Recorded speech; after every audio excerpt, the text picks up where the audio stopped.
Voyage dans l'univers. L'univers à la lumière des théories de création, hasard et chance, évolution, Big Bang, multiverse, le monothéisme et le polythéisme au plateau de la discussion. Vous trouverez des liens vers la version anglaise et également vers la version anglaise. On continue notre promenade dans l'univers à travers l'épisode numéro 3. On se pose la question, l'accident est pour l'observateur ou bien pour l'ingénieur? Imaginez qu'un observateur voit pour la première fois un robot en train de bouger. Par exemple, ce robot-là. Alors, qu'est-ce qu'il va dire? Ou bien ce robot-là.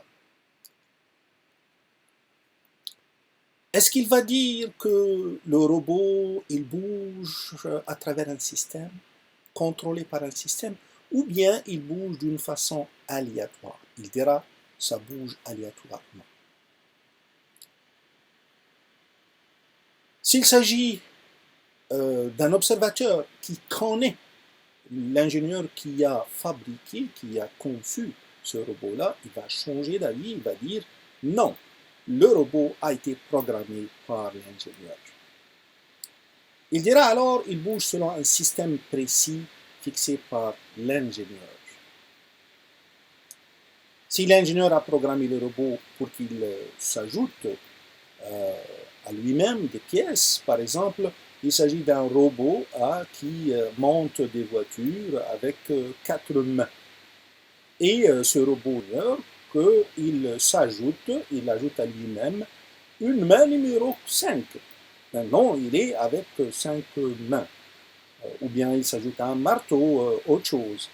Alors, qu'est-ce que l'observateur va dire? L'observateur, s'il ne connaît pas l'ingénieur, il ne sait pas que ça a été programmé, il va dire que le robot a évolué d'une façon spontanée et naturelle selon son besoin à travers une sélection naturelle. Donc il va dire la loi de Darwin, c'est tout. Mais s'il connaît l'ingénieur, ou bien s'il sait que ça a été programmé, il va dire autre chose. Le robot a évolué selon le programme de l'ingénieur, et effectivement pour s'adapter aux nouveaux besoins. C'est pas grave ça. Il dira que ça se développe au hasard tout en étant adapté à ses besoins s'il ne connaît pas l'ingénieur. Mais s'il connaît l'ingénieur, il va dire que ça se développe selon l'ingénieur en s'adaptant à son environnement. Alors, pour la théorie de Darwin, l'évolution par la sélection naturelle, si on est incapable de voir l'intervention d'une force extérieure, une force divine si vous voulez, alors on va dire que s'il s'agit d'une sélection naturelle, mais ceci ne nie pas l'existence d'une force qui a programmé tout ceci. Okay? Ce que l'observateur considère comme aléatoire, c'est pas forcément aléatoire pour l'ingénieur qui a programmé le robot. Une coïncidence pour vous, mais pas pour l'ingénieur, pour l'observateur, mais pas pour l'ingénieur. Imaginez un joueur qui regarde le propriétaire d'un casino qui lance les dés, qui lance ces cubes-là.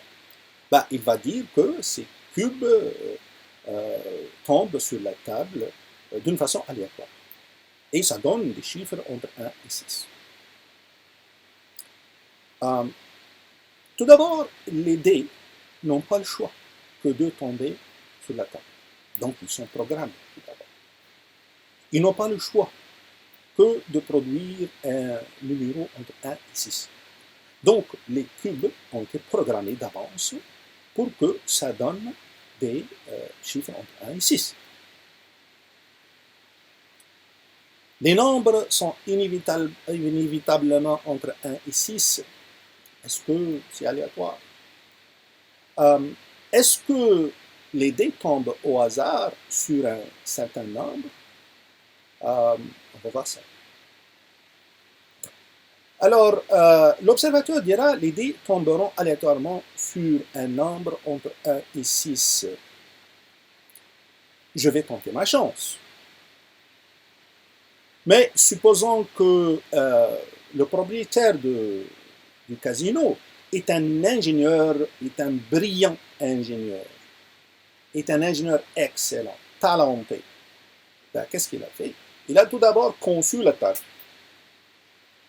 La rigosité de la table, l'inclinaison de la table, l'inclinaison des parois. Il a conçu le cube, il a choisi les masses dans ce cube-là. Le cube, peut-être qu'il n'est pas homogène, il est hétérogène, il y a beaucoup de matériaux là-dedans.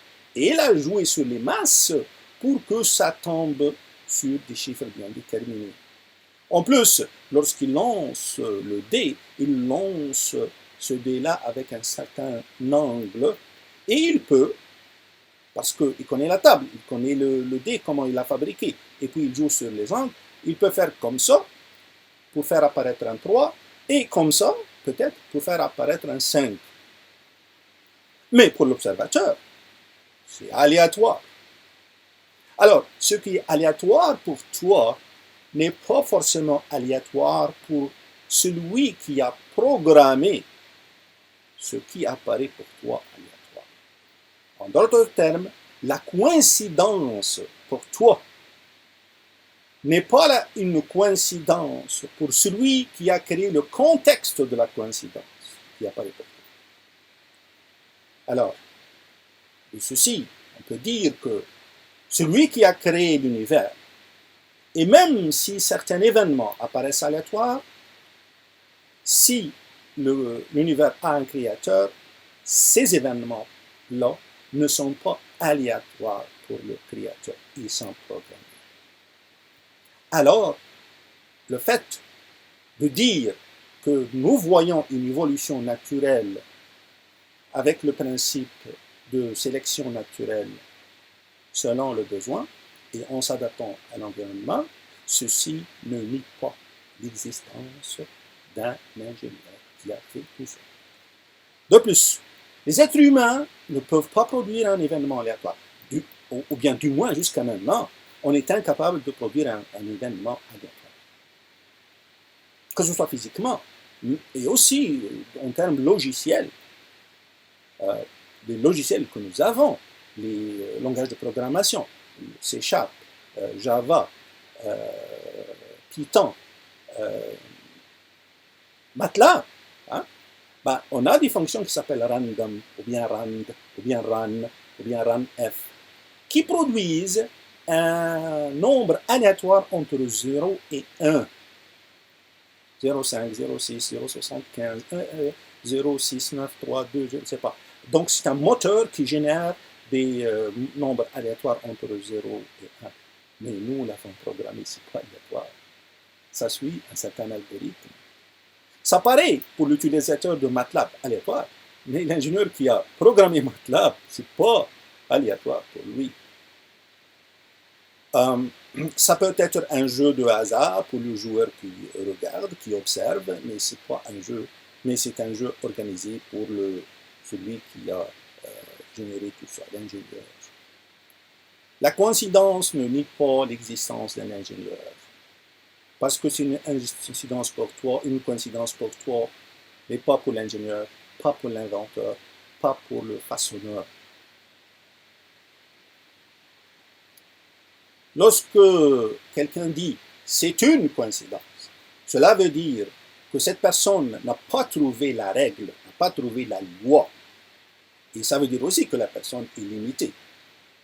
Mais ça ne veut pas dire qu'il n'y a pas une loi, une règle. Peut-être qu'il y a une faite par l'ingénieur que tu ne connais pas. La coïncidence est pour l'observateur et non pas pour celui qui a conçu les circonstances de cette coïncidence. La prochaine fois, on va voir l'épisode « Un système se produit-il par accident ?»